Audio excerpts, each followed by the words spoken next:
Hi, my name is Tessmann, and today I'm going to show you another awesome tool that Hudy makes to make your shock building a little easier. I'm going to start off with the 10 scale one. It's super lightweight, it weighs only 250 grams. It has a pod here that's held in by another O-ring, and then it's also, they make a little cup for a diff. So you can put your 10 scale diff in there, it fits right in.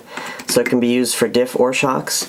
They can rerun on 7.2 volts to 12 volts. When I'm at the race, I always plug it in my power source because I can have it tucked away when I'm not using it, and it has a nice long cord so I can bring it to the center of my work area when I need it. So it comes with the bullet connectors on both sides.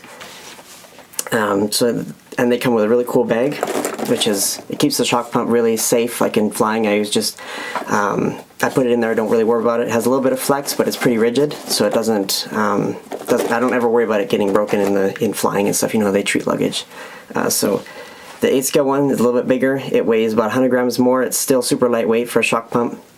It has the same thing as far as to hold the shock on. A little tighter.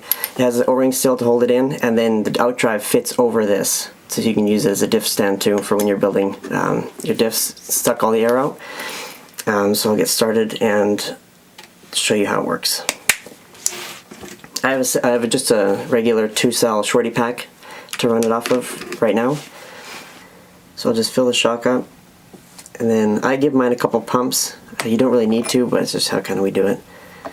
Just do a couple pumps, put it back in, and then put the top on. And there's an O-ring down here that seals it, and then there's another O-ring up here with the set screw that you tighten to suck it out, and then when you're done you can loosen that, and then that'll break the seal, so you can take the top off and let the air let the suction out.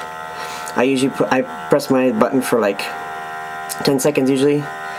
That's about all it needs, and you can kind of see the bubbles coming up already. And then while it's doing this, I'll unplug it from the battery and I'll just set it aside, and it kind of frees me up so I can do other stuff while this is the air sucking out of it.